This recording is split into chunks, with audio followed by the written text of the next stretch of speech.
Shamekia. And I'm Tashee. Welcome to Konversation. Because y'all know they be all in the Kool-Aid and don't know the flavor. So y'all come sip on this flavor with us. Today's topic is parenting in the Black community. Come on, y'all. Come sip with us. Alright, so as you all know, today we are discussing parenting, co-parenting, as well as blended families in the Black community.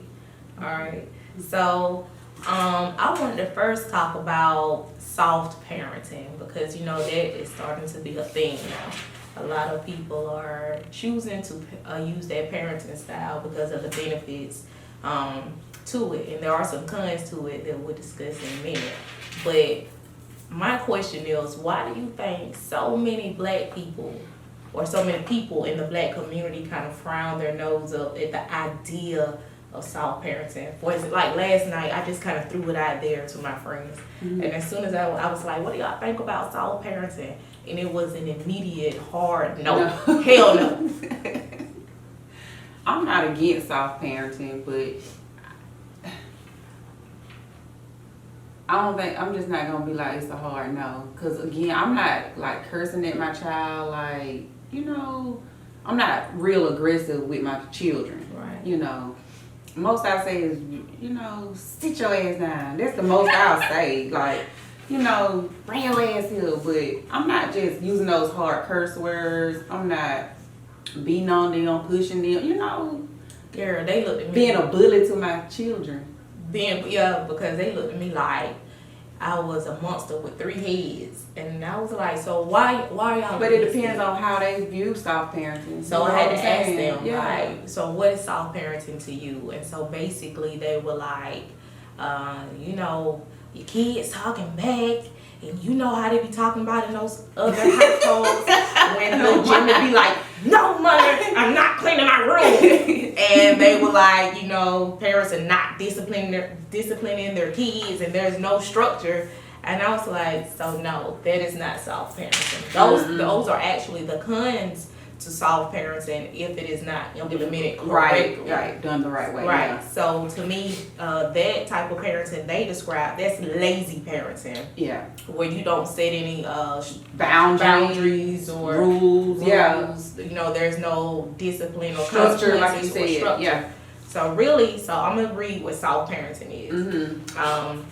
So soft parenting focuses on empathy, respect, and understanding. It encourages parents to be aware of their behaviors and accept their children's emotions while providing guidance, support, and setting boundaries. And it accepts children as whole, capable beings, right? Because they're human. I think sometimes parents forget that these are little humans that have feelings, they have opinions, and some of them be stressed just like we do. Yeah, and so one of my friends even kind of, when I was like kind of talking about what it is and and I was like, allowing your children to express their emotions. She was like, well, I don't know what I did. Now that's a little, not expressing their emotions. I'm gonna let mine express herself. Like even when it comes to the way she dresses, her hair, if that's your style, that's your style. Now I will, might say, you can do this, this way or that way. But at the end of the day, I give her the choice or the option to pick whatever it is that she want to do. Right. Express yourself, like show your emotions. Well, just your emotions. Like too, as parents, I think sometimes we get caught in our egos. Even if your child want to come to you and be like, I don't like, how you said this to me and this is the way it made me feel. Right.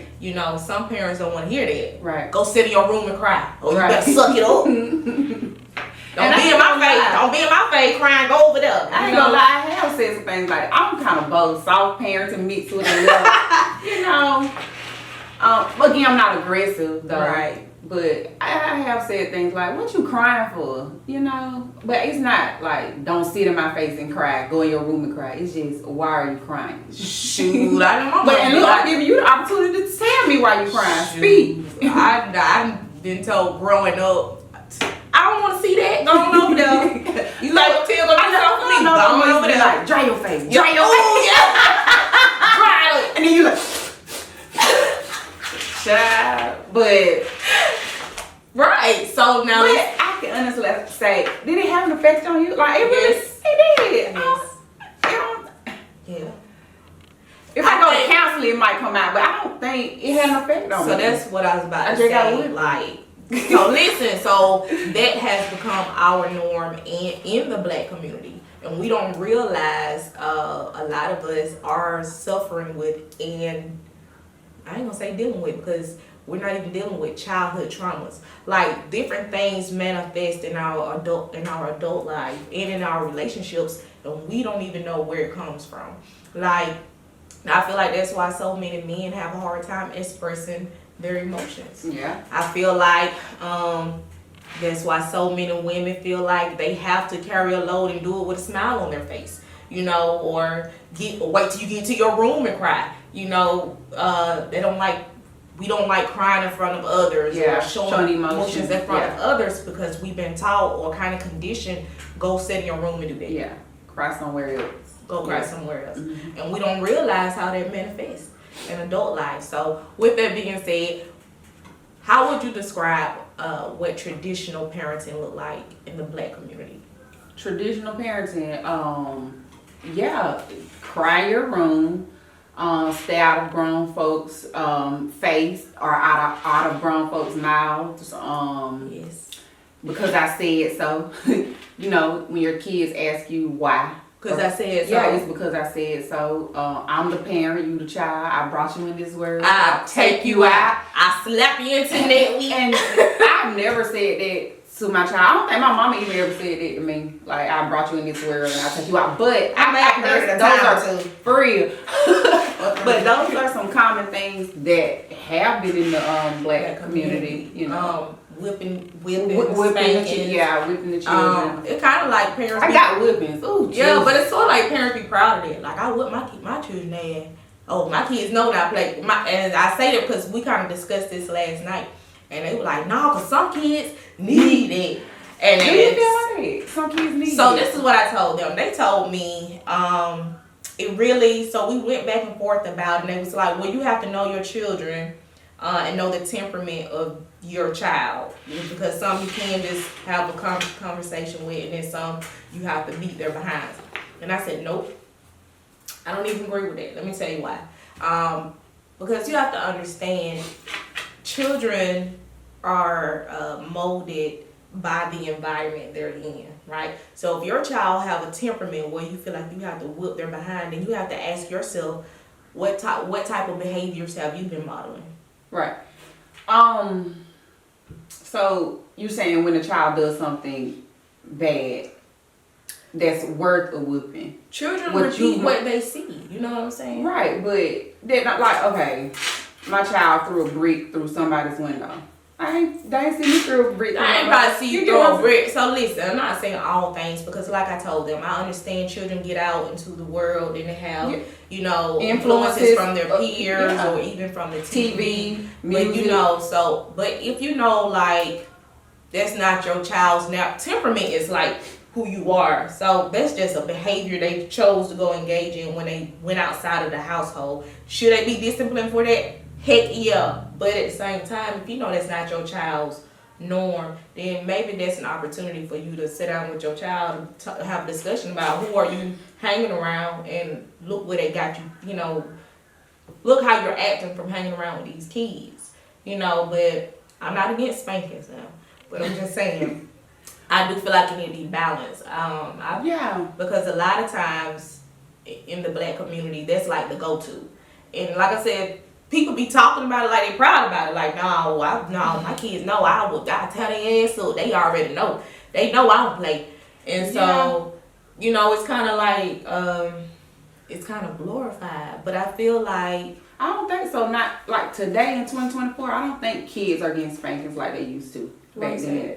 I just don't. I see parents like, you know how you can't whoop them in public. The white folk gonna get you and stuff like that. Like, it ain't even about that. Just as the generations come, you don't think parents are getting lenient. I'm not gonna say they're getting lenient, but what I will say is I think a lot of parents are trying to veer away from spanking. Yeah, because they know how it made them feel, and they know what it was like for them. And I think some may even be just trying different parenting styles. Yeah. you know. So I think that's a good thing. I do too. To try to venture out and seek other types of styles of parenting, because really because I know I got into a debate with a friend of mine. She's an older lady, and she was appalled that we were talking, and I was like, let me call my son and see what he want to eat tonight. And she was like, oh, no, ma'am. And I was like, what's wrong with that? And she was like, he gonna eat whatever you get him or whatever that's in that kitchen. And I was like, I give my child to say something about me then, cause I be calling mine. What you want me to cook? Right. I be like, what you want me to cook tonight? Right. She was appalled, disgusted that I said I was gonna call him to see what he wanted to eat. And I was like, it's not like we go out to eat all the time, but at the same time, even when I'm preparing what's in the house, I'm still going to say, you know, what we having for dinner tonight. You want chicken and or there's nothing fish. wrong with giving your child options. Like, it's nothing wrong with it. Right. So, but that's why I was explaining to her that mentality, which is slave mentality, by the way.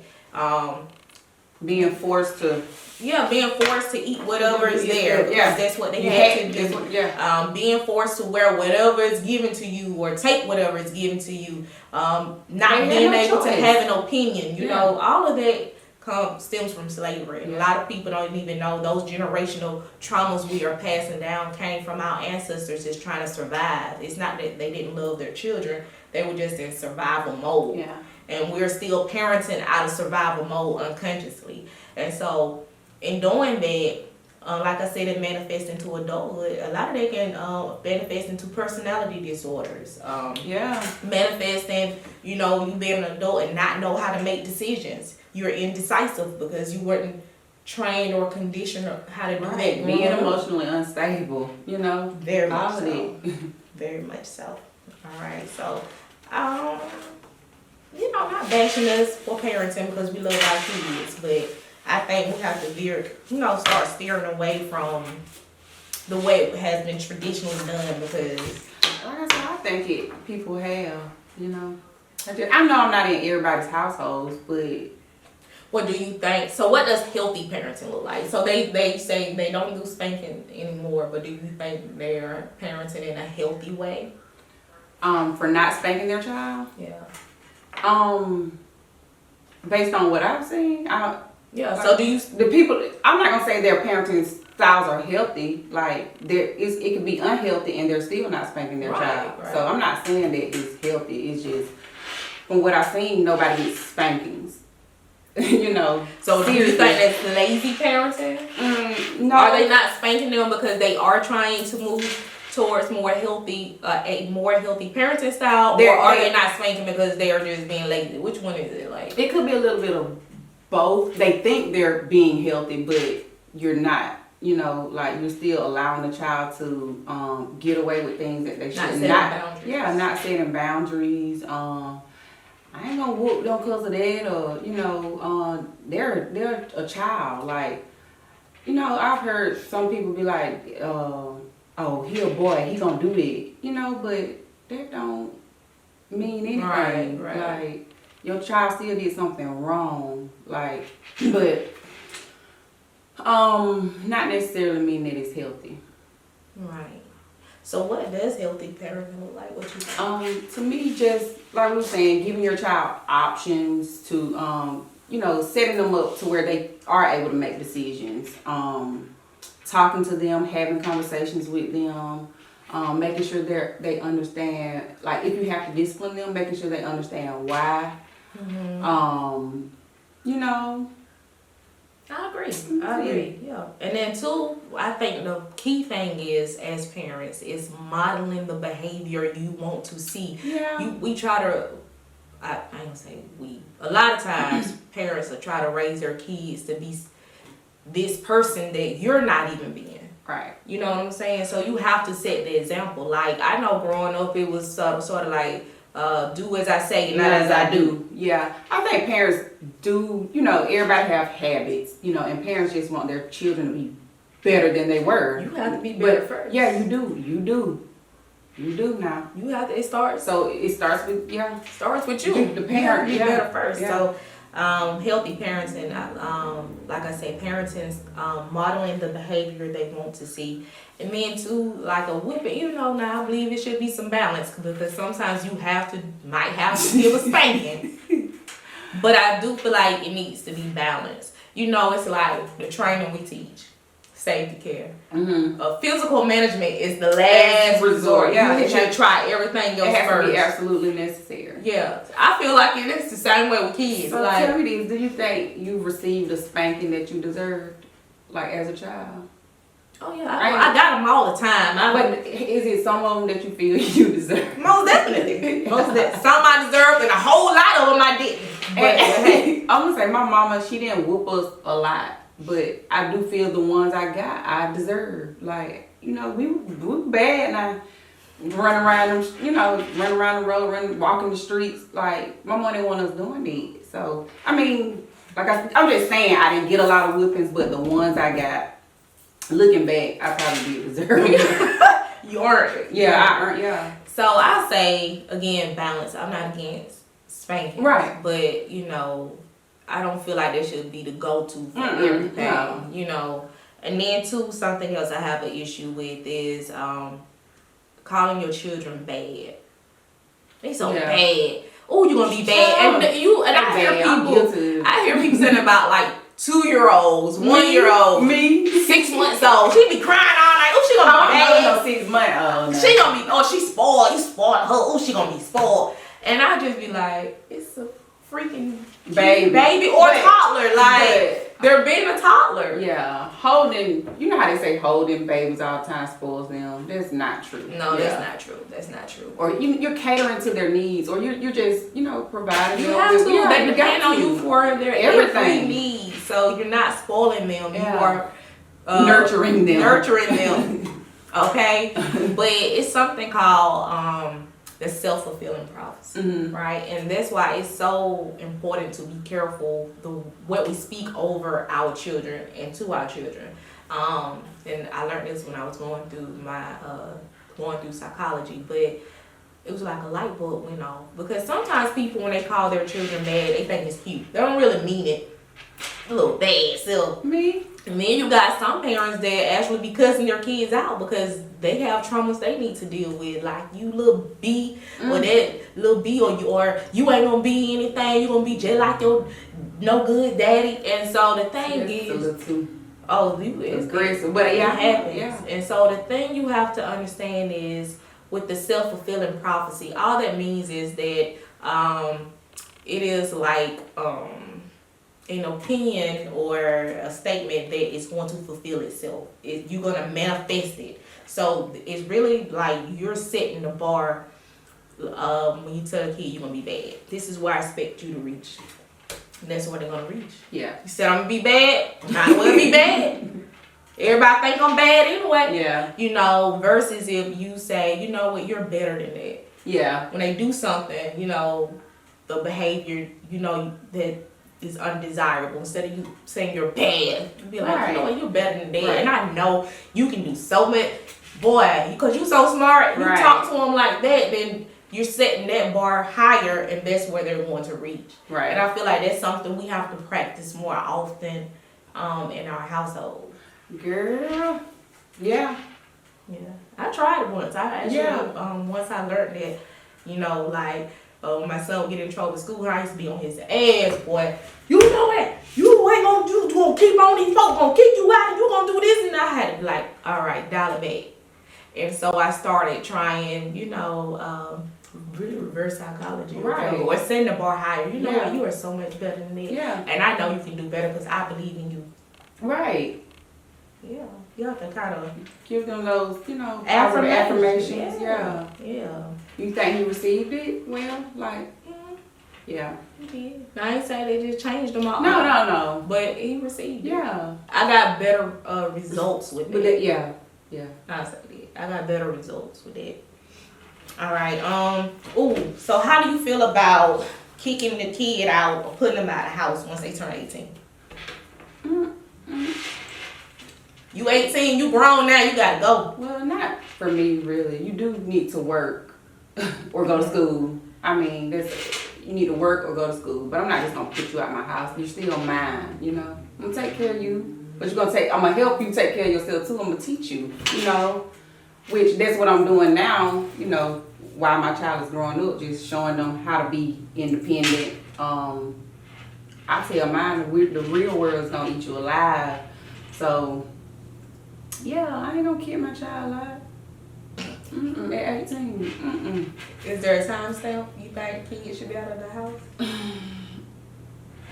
Girl, I probably move out till I was 24, 25. No. That's just me. That's just I don't me. care. My baby 40. He's still my baby. And so Yeah, that's just me. But you, if you need help, I'm here to help. Yeah, always. But again, you gotta work. You gotta work. That's it. Put in That's the effort. only that's the requirement. That's the only requirement that I have. You have to work. I For agree my with that child. because you still want to teach them responsibility. Yeah. And you know, and I feel like with allowing them to stay, you also could be giving them an opportunity to save, to build their credit, Yeah. because they're not out in the real world trying to make ends meet. You know what I'm saying? Yeah. Like we have to start setting our children up for success. Yeah.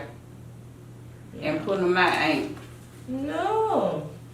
You gonna get out there so lost. Some, you know. A lot do. Yeah. You know, I know for me, and a lot, well, even though I didn't get kicked out at 18, I just grown and ready to be out. But, I don't think I was so lost at 18. well, I would say ain't a lot of actually, stuff I had to learn as I go. Yeah. You know what I'm saying? Yeah. Instead With of everybody. If I had stayed home and had guidance on what to do. Yeah. Instead of having to try to pay rent, I could have been at home saving it. Yeah. You know. To get you, Something better. So, and then my sister them made a point too. So what you think about this? They were like, we can't afford to soft parent our children. When I was telling them, you know, that comes from slavery and parenting out of survival mode, you know, because they didn't want their children to be outspoken or have opinions or talk back or be asking for stuff, because they know when the children got around master and did that, master was going to beat them and whoop them. So it was more so, I'm going to teach you here first and beat you here So first. that's the thing with going out into the real world.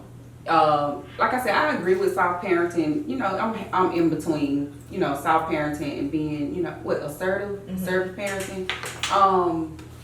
Like you said, you got to set your child up for success. Like I said, the world will eat you up and spit you So do you out. think we should be hard on the kids? When you have to be, because the world will be hard on when them? you have to be, you know, depending on the situation. You know, the world ain't gonna take it easy on you. So you feel Their like, job ain't. so in that aspect, do you feel like in the black community then we're still parenting out of survival then? Because we know how they look at our black babies. Sometimes. Yeah. Yeah. Not all the time, like being in survival. Sometimes, I mean, I parent in survival mode sometimes, and sometimes soft. Well, I could say, like, being a mother of a black son, I be terrified because of the way the world is and the way they treat our young black men, our black men, period, black boys and stuff, and just how the whole system is set up against them. It do terrify me. Yeah. And I do, and you know, I worked in the prison system for years, and I would see, you know, so many young black men coming through there, and I know that made me go home and be harder on my son. And I feel like I was kind of doing a disservice a little bit with that, because, you know, I was treating him like he was already a convict or inmate. You know what I'm saying? Yeah. Versus, I feel like I should have taken a different approach and just sat down and just had conversations with him, or maybe just even educated him more on the world we live in, how the world already view you, which I did, you know, start to do. You know, telling him, you already got 2 strikes. You don't have room to make the same mistakes Jimmy do. Yeah. You know, and just instead of being hard on him, just sitting down and having real life conversation with him. You know, preparing him that way instead of already treating him like he's guilty of something when, you know. Yeah, he hadn't done anything. So you would say you were 100% in survival mode, or just? I will say I was, because, you know, I seen some of these babies coming through the prison system with some crazy trumped up charges. Yeah. And then I see, you know, our counterpart that did the same thing. Did the same crime, and you know, with way less time and way less, you know, penalty. So it did just kind of make me go into survival mode as a white mom. Yeah. So, but yeah, I think it just takes a balance, and then us healing our own childhood traumas too. So we're not, you know, regurgitating it or passing it on to our children. Yeah.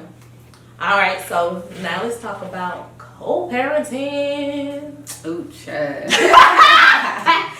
Oh, what's the ooh child about, girl? I don't know. So before we get into, I'm sorry, go ahead. Well, I mean, we can talk about co-parenting. This is leading us into it too. But do you think that children in a two-parent household turn out to be better than a child children coming from a single-parent household? I think it just depends on the situation, because some two-parent household can be very toxic. Like, the parents are staying together, just keep the family together, but they're fussing and fighting all the time, and now they're traumatizing the children even more. So I think it just depends. And then you have some kids who grow up in a one-parent household, but it's filled with love. Yeah. So in that situation, that child might come out better. So I think it just depends on the household and the situation. Yeah. But I will say, in a healthy two-parent household versus a healthy one-parent household, I do feel like the child that's in a two-parent household do have somewhat of more outcome. Yeah. Or have more advantages than, you know, because they have both that masculine and feminine in there. They have that balance. Yeah. You know, and they get to see how a man is supposed to love a woman, how a woman is supposed to love a man. Right. They get to get that advice from daddy and that love from daddy. So I do feel like they have more advantages. Now, I'm not going to say they'll just be a better person, but I feel like, they have a better start. Yeah. Okay. I'll say that. So, what does good co-parenting look like to you?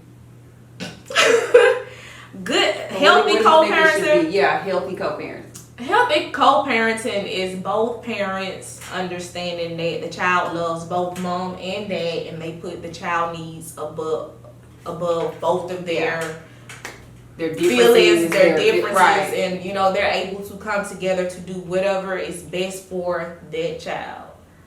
And I feel like a lot of people go wrong because they're still holding on to, you know, traumas or hurt from the relationship. Yeah. Which I get it. I mean, it's hard, like, to just act like you didn't hurt me and I got to sit here and be co-parent, cordial with you, co-parent. But that takes a level of maturity. Yeah, it does. To understand that the child is what's most important. Yeah. What does it look like to you? Same like you said.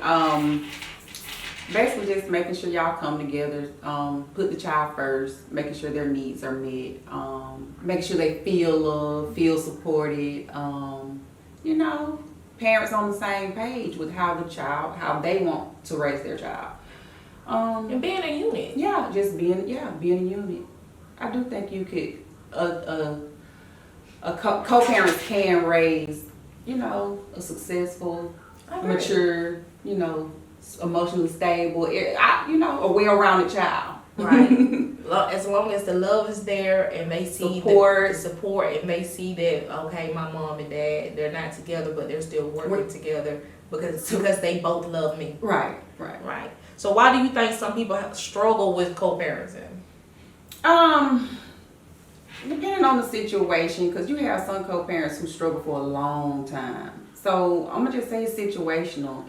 If y'all freshly broken up, then you're gonna struggle in the beginning. You gotta get into those kinks. Yeah. So now if it's been a long time, and it's been about 5-6 years, and you still struggling co-parenting, I don't know what it could be. I really don't know. I think maybe it's still because of some unresolved issues from the relationship. No closure. One of the parents still holding on to bitterness. Yeah. But do you think I don't think that's always the case. I think most times. Or it could be just how. Yeah, I think a lot of it be unresolved issues from the relationship. And it may be some bitterness. Now, too, I will say it's situational because sometimes maybe you were in a relationship with a narcissist, and a narcissist is going to make it hard for you to co-parent. But we know narcissists you're only hurting the child, you know. Yeah, but they don't care because they're so busy or so determined to try to hurt the other parent. It's like the child is like spoils of war, like. Yeah. I think it's so. So too, I feel like sometimes if you already know that you and the other person, the other parent is gonna have issues with co-parenting, or you know they were abusive to you, or you know that they are a narcissist, sometimes your best bet, and I don't advocate the white clothes in your business, but in some cases you may have to just go through the court. Yeah. That way you don't have to even deal with all of that, you know. I'm for parents being able to, resolve it amongst themselves because it do make it better for the child. But if you just can't, then go ahead and go through the court, get visitation, all of that, child support and stuff like that. But okay, so I want to talk about the question I asked you the other day. So it was a guy on TikTok, and he had this question, and they roasted him. The women roasted him in the comments, y'all. But he had a question. He wanted to know. He said he paid child support, but he wanted to know, outside of the child support he pays, is it his responsibility if his baby mom calls and say there's no food in the house? Is it his responsibility to fill up her refrigerator to make sure the people, they can eat? Cause they roasted him, so what you say? And I didn't understand that. He pays child support on top of taking care of his child, right? Mm-hmm. And you said the mama had other kids too, outside of him. Right. No, like they have her kids have fathers. Hopefully she works, because he didn't disclose her situation, did he? No. Maybe she just lost her job though. Maybe, but her other kids' fathers. I mean, they need to be helping. Like, so he shouldn't help at all. But to fill her refrigerator up, that's a little too much. But he probably could give her $50, and the other baby dad can give her $50. I don't know how many baby dads she got, so I don't know the situation. So okay, what if his child was her only child? Then should he fill the refrigerator up? No, cause then that lets me know it's just you and him. What am I fill that motherfucker up for? Get you some. How old a child is? They don't get weed? I don't know. Bread, milk, egg, cheese. So you feel like a dad shouldn't, like if the mom fall on her behind or whatever, and she call and needs some extra help outside of child support, you don't feel like he's responsible? I'm not gonna say responsible. I'm gonna say the right thing to do would be to help. Right. But I'm not gonna say responsible. He's just responsible. Nobody, she's able, she's capable. Just gotta bust your ass, Yeah. We do it. We're mothers. Like, it ain't no room for us. We gotta be there. I feel like some custodial parents feel entitled to certain things. Not all, but I've seen some who feels entitled. Yeah. And I think I'm guilty of feeling entitled. But I kind of come back to reality. Like, Tashee, you got it. You can do it. I'm not going to ask unless I absolutely have to, So, to feel entitled, like, you got to put groceries in my house or you got to fill my refrigerator. No, you don't.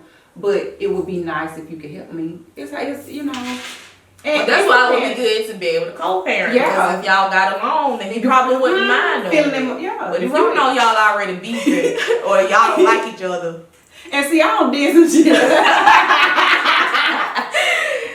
But again, I talk to myself a lot, so I'll bring myself down to reality. Like, Tashee, you can't be. Well, one thing I will say about my son, daddy, like, it ain't hardly nothing I can't call him for. Right. Even when we be beefing, because we be beefing off and on. My son, daddy. But he'll still come through. Yeah, he's gonna come through, yeah. But at the same time, I don't ask him for a lot. At least I don't think I do. I don't ask either of my kids' father for a lot. I just don't. But when I do ask, it be big. But I don't call him all the time. And look, that's the thing. I be telling my daughter, you know, school's coming up, and I was like, you know, can you ask your dad? And of course, don't want to. Right. I'm trying to figure out why. You ain't scared to ask me? It's mama. I think that it's just like that. A worldwide, nationwide, Yeah, universal because thing. even when I was married, when my ex-husband Skilled and I right were past married, him. my son was skilled right past his daddy. You see that TikTok? But the why do kids always skip the daddy? I promise. And the little boy going through the house, mama. Yep. And the daddy looking like, Yeah.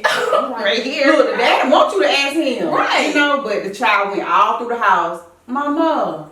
Who we eating tonight? Yep. I'm hungry. And she looked, Maybe because women are the nurturers. I don't know, but my son would do that. but He would go right past it, dad, and I'd be like, "Dude, you just walk past your dad." nurturing and making money, that's two different things. I don't know. Again, Man, maybe there's because no grown tree. I want her to ask her dad for some money. see, they ain't looking at it like that. I know, but they think you rich. Honey, my baby talking about some Miss Make It Happen. No, I am Miss Tired. I am tired, boo. So, and that's me right now. I'm tired. Mama ain't gonna, you know, Right. she ain't gonna, you know, be able to do it all the time. So my thing was just ask your dad, can you do it?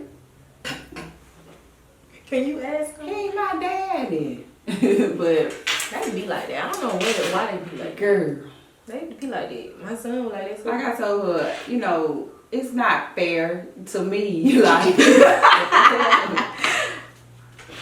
I'm your mama, he your daddy. We Yeah. both had you.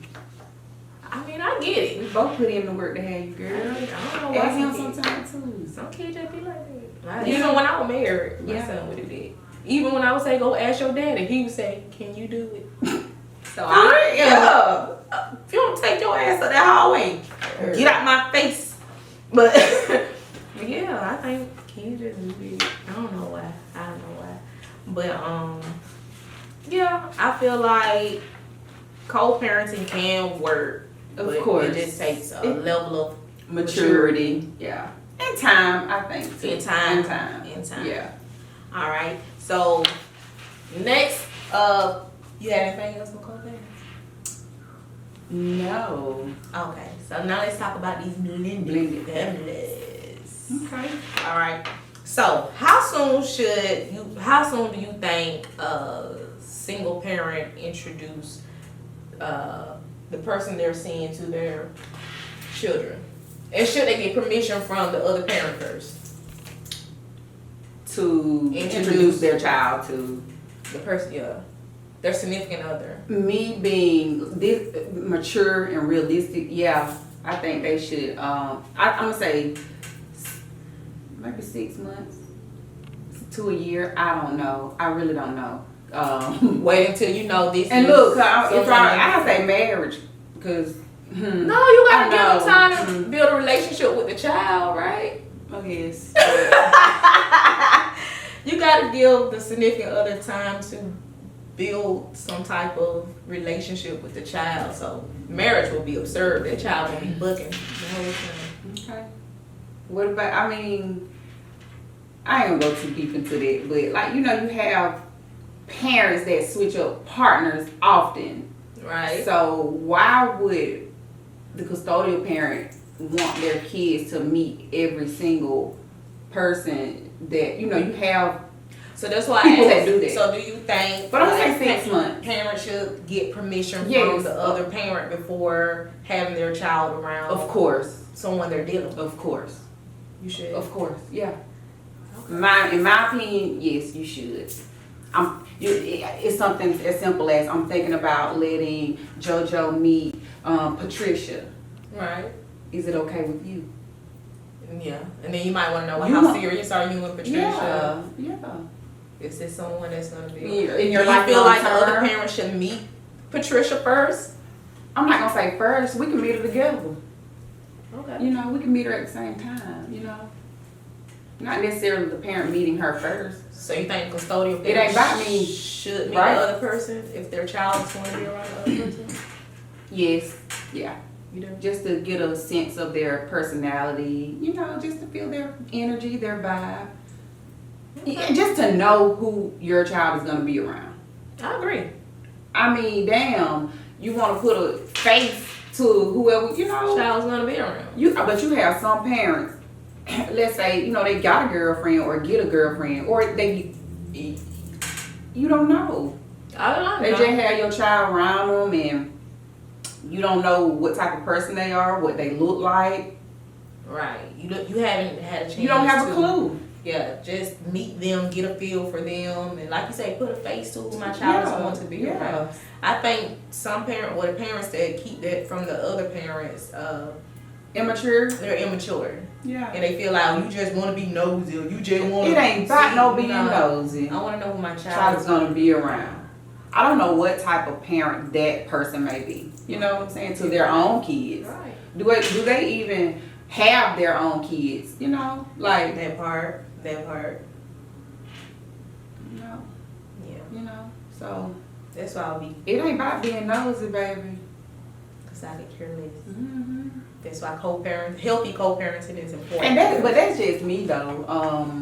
With my daughter, every step parent that she's had, I've met them.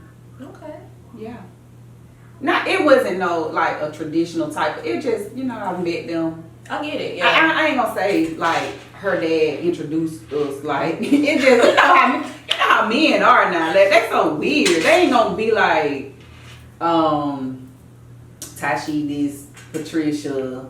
My ex-husband introduced me to this. Well, that's good. It was forced, but he did it. He was against it at first, and I had to be like, no, I need to meet her. Like, but if it weren't for you saying that, you probably would have never formally met her, right? What you think? Probably not. You would have, but you think? I don't think so. I don't think so. But you know, he introduced, and it was like, okay, Shamekia, this is, you know, and this is Shamekia. Yeah. So, but he did. All right, so, do you feel like do significant others need boundaries when it comes to parenting their step kids? Like, how much say-so should they have? Like, yeah, of course they have to have boundaries or need boundaries. I mean, when you got two co-parents who it's working for them, everything that they're doing, you know, why would significant other overstep any type of boundary set in place? You know what I'm saying? Like,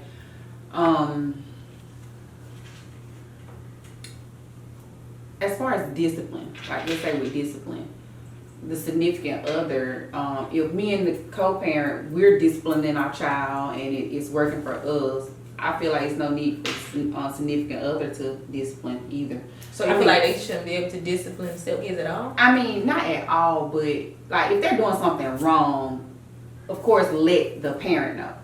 Okay. Let the parent give the know. Parents the opportunity to correct handle it. Yeah, you know, don't just let them get away with it, but let the parent know. So do you feel like, because we kind of talked about this last night too, well, do you kind of feel like the kids may turn up then when they just be with the step parent because they know the step parent is has no say when it comes to discipline? No, like, I mean, they can say something, I guess, of course, like, redirect them. They can redirect them. Okay, but no spankings and stuff. Yeah, like no spankings. And depending on the situation, the extent of it, what happened, but no spankings. But redirecting a child, that's fine. Perfectly fine. That's fine. So I learned this new term, I think I was telling you about, nacho parenting. Nachoing. A lot of step parents are starting, they're nachoing. So basically, nacho parenting means it's not your child, not your baby. So what do you think about step parents that opt to nacho parent? Like, they don't. So I seen some they only do nacho in certain areas like disciplining. Yeah. And then some do nacho all the way around. I'm not picking them up from school. See, I don't agree. I'm trying to with make sure it. they eat. That's on you. I don't agree. I'm not Damn. going on any doctor's appointments. That's not my business. I'm focusing on me and my kids, or me and our kids. Yeah, But when it comes to your kids, I'm nachoing. Yeah, I don't agree with that, because I'm going to love your kids like they're mine. They still love them and support them, but as far as like parenting, But a part of loving them like they're yours are doing those simple things. Feeding them, taking them to school, just caring for them, making sure they're straight. so you don't agree with nachoing? Like I said, discipline, and if I'm a stepmother, discipline, I think that would be a little hard for me. Now, I'll redirect the child, but I mean, it's a lot of forms of discipline, but that's about the most I probably would do. I'll tell your mama or your dad. Like, even if me and the mama got a good relationship, it won't be necessary for me to call her or, let your daddy know what you did. Right. Right. So- So in that aspect, you're still making sure there's boundaries set in their structure. Right. Whereas nachoing is like, not my child, not my business. No, because especially if you're living with me, you are my business. Because if I see you doing something wrong, yeah, I'm going to tell it. I'm going to tell it. Redirect you, tell it, whatever. You are my child.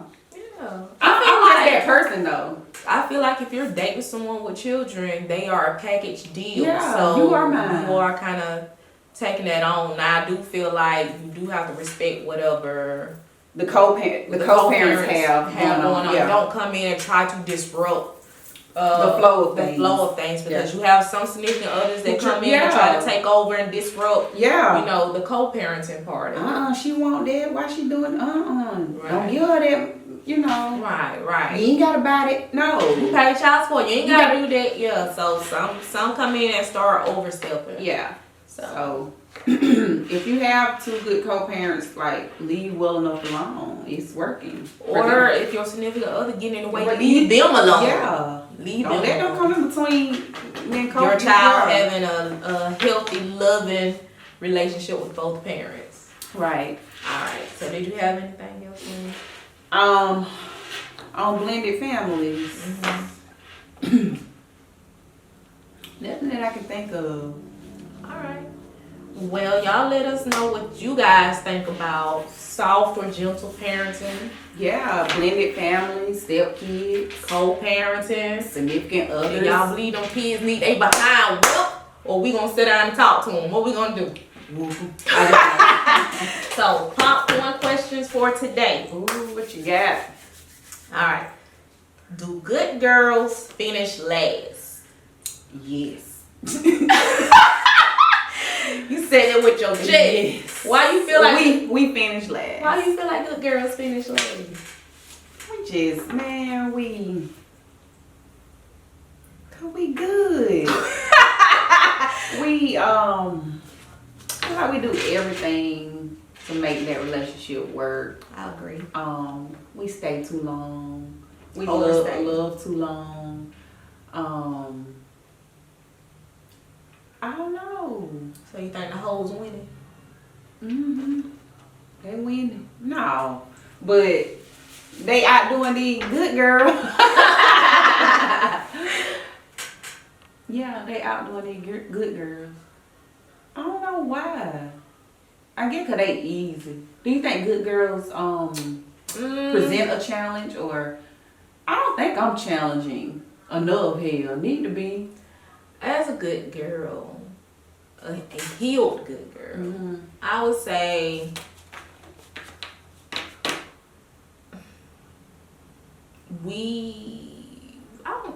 I think we finished last, like you said, when we overstay in toxic situations. I don't think hoes winning, but I think it appears that they're winning because a lot of times they don't care. They don't have. They don't get cuffed. That's who they marry. You think so? Well, if they married her because the good girl got away and that's who they stuck with. Well, yeah. And so if they end up marrying them, then she got her dog ass nigga, and she know he is because he was messing with her probably when We he got a was whole good. ass bitch. Yeah, and they both gonna have a toxic relationship and not be able to trust each other. So in that aspect, the good girl just won because she got out of it. That's just me. Golly. on now. We win, but we finish last. It's like the race with the But heritage that's okay, because I don't care how old I am. My man's still out there. You know, I don't even care about finishing last. Where you at, babe? As long as I got a peace of mind. Oh, I seen this thing. It was like, I have to keep telling myself it's alright. The nights it gets lonely and when my phone is dry, because I'm not up worried about what somebody's doing, getting cheated on, being disrespected. Yeah. So it might feel like good girls finish last, but I feel like they really don't. No. And remember, you can do bad by yourself. Or better. Yeah. Or better. Alright.